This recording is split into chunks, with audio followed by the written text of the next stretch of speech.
tips and tricks along the way that could help you increase your chances of getting this visa.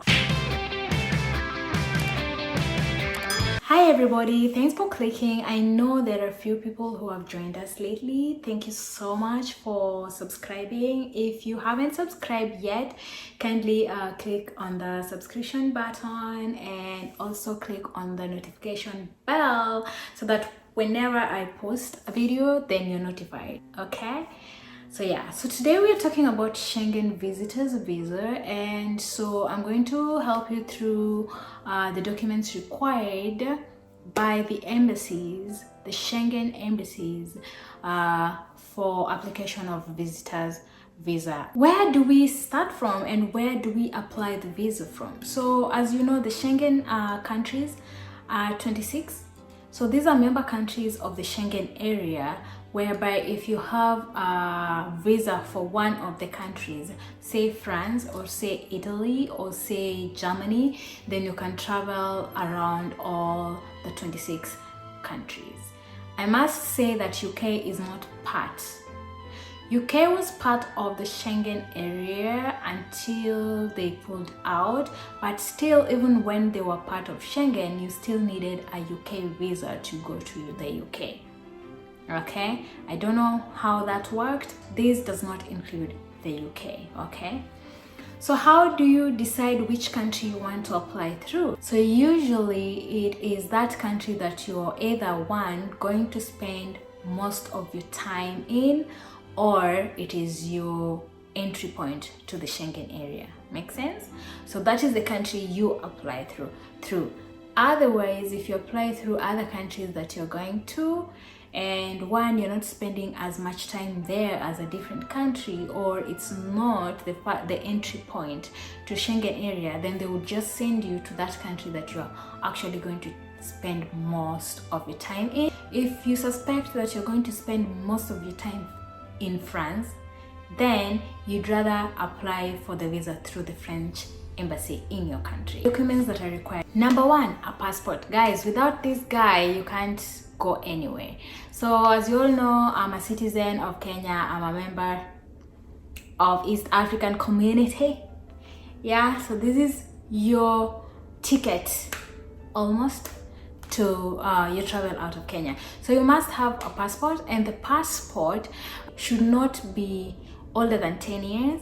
It should have at least 2 blank pages, and it should be valid for at least 6 months after your intended date of return. Number 2, you need a color photograph. So color photograph is like a passport size photograph that will be attached on your visa. So you need 2 of them. The sizes I'm forgetting, you can go to the embassy of either France or the embassy you're actually applying through to get the exact measurements. You can always go to any photo shop, or you can even crop it yourself on your computer. Number 3 is the application form. Like mostly anywhere you're going to apply for a visa, this is a must, an application form. So most countries, I believe by now, have these forms in a digital copy, so online. So just go Google Schengen application form or French visitors visa application form, download it, fill it online, or print it and fill it. Make sure that when you're filling it, it is accurate. Make sure that when you're filling it, it is correct and it is truthful, because they're gonna know. Okay, after you have filled it, put it aside. The next document is insurance cover. So usually they need 30,000 euro insurance cover. I know that's much, but you don't have to pay all that. So usually, if you know how insurance work, is that you pay a certain percentage and then you're covered for the entire amount. So for the Schengen visitors visa, they need a minimum of 30,000 euro. So if you already have insurance from your employer, then just confirm with them if they do cover international travel, and make sure they write you a letter indicating that they do cover that. If not, I believe you can talk to them so that they can cover you for that at a fee. If you don't have insurance of any form, and this is medical insurance. If you don't have any insurance of any form, then you can actually go to insurance companies, just walk into their offices, and they would be willing to cover you for that at a fee. Alternatively, the travel agents who are working together with this insurance company, so if you got a travel agent who can offer that at a fee, of course nothing is free, yeah, just pay them some amount and then you'll get that later. So within this letter, usually the embassies are looking for 3 words. Number one, they're looking for 30,000 euro to make sure that you're covered for 30,000 euros as per the requirement. They're looking for the second word, which is Schengen, to make sure that this insurance cover covers you within the Schengen area. And the last word they're looking for is repatriation. So they want to make sure that you're covered for that. In case you're so ill, then you're covered, you can be transported back to your country, or even your remains, whichever apply. Proof of accommodation. You need to give proof of where you're going to stay while you're actually in the Schengen area. So if you're applying for a 30-day visa, make sure each and every day is accounted for. And so make sure that yeah, that is thoroughly done. So one way you can do this is either by going to booking.com and booking hostels. Hostels are usually cheaper and shared, so depending on your need or depending on your budget, you can book hostels. And just make sure you look for their cancellation policies. You can also look for hostels that do not require you to pay in advance for you to get the letter showing that you have reserved that accommodation. So yeah, that would be a good idea. If you're going to do a shorter stay, say 1 week or whatever, and you don't mind paying in advance, you could also consider Airbnb. But the difference is that Airbnb, you will have to pay in advance. So you pay in advance, they give you the letter, and embassies actually accept this as proof of accommodation. If you have a family member, a friend who lives in this country, you can have them do you a letter showing that they're willing to accommodate you for that period in that country. And this letter must have their address, their number, a copy of their ID should be attached, and this letter has to be signed by the city hall of the country they live in. Proof of transportation. So here you need to first of all prove that you have a return ticket from and to your country. So yeah, I would advise you here not to also pay for your tickets in advance, because again, you never know the outcome of the visa application. You could be losing a lot of money. Do a reservation for the periods you're intending to fly. This you can actually just go to airlines website and reserve a return ticket, or you could use agents at a fee. So agents charge a certain amount of fee so that they can give you this reservation. There are also online sites that actually can do this at a fee. One is eurodreamtrips.com. So just check it out. At a fee of say $15, you could get reservations of say flight tickets that you need.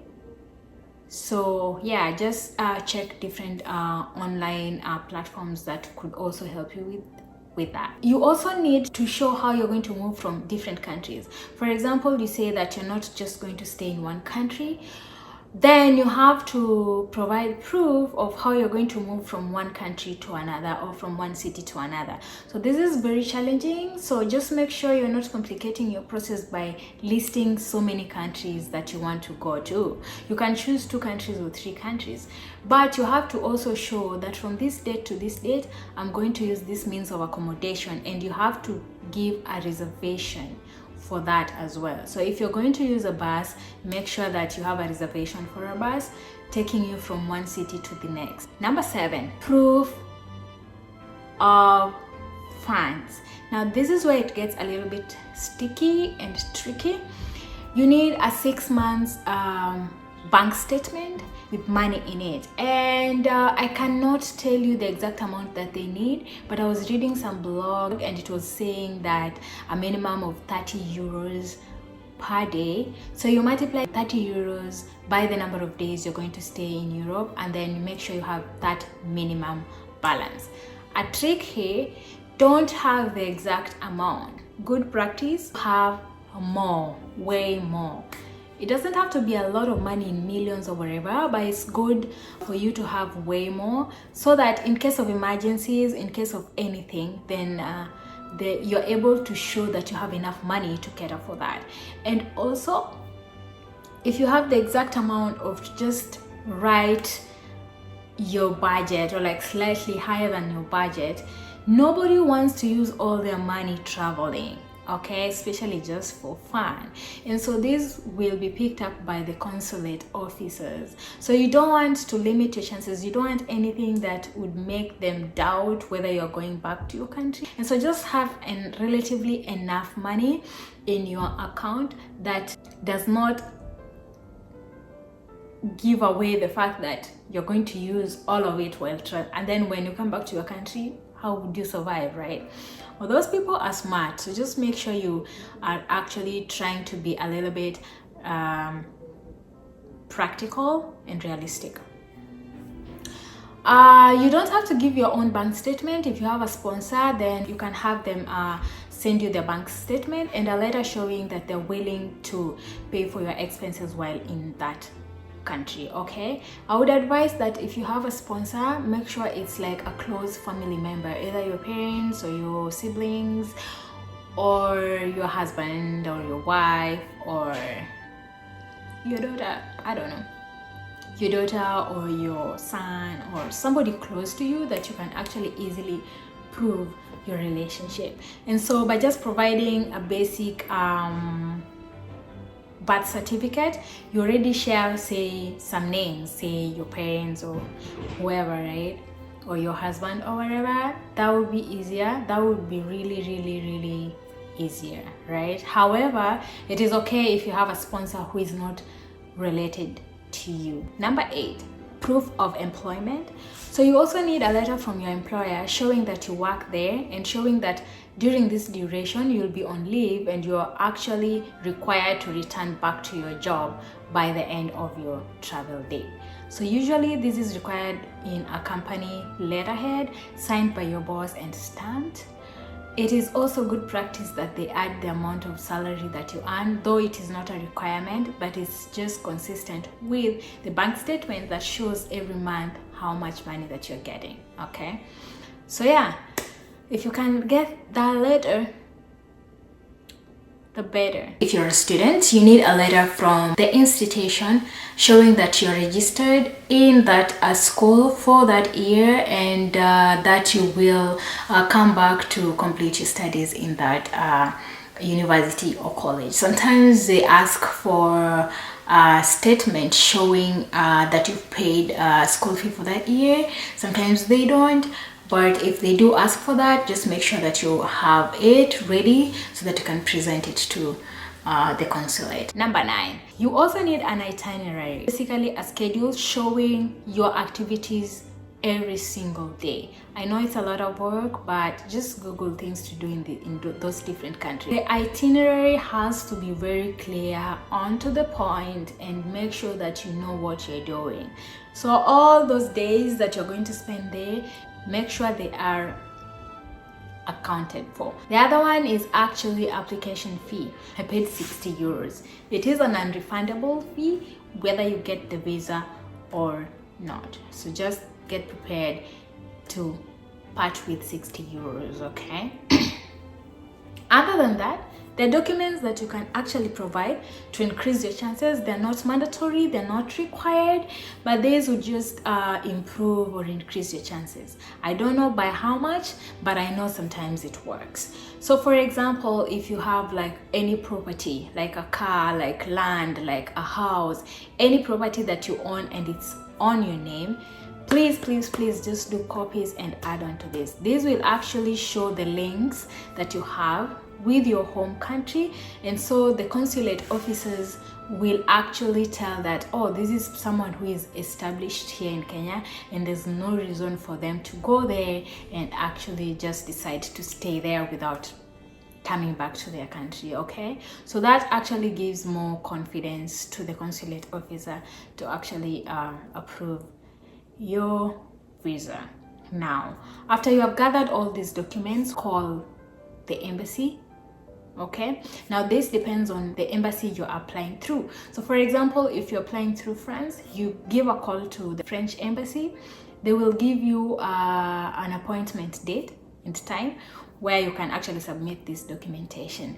So on that day, that's when they do the interview. You submit the application, all the documents I've talked about, and then they interview you, and then they give you 14 working days before they can get back to you on whether you have received the visa or not. And this you're actually going to find out when they have called you to go and collect your passport.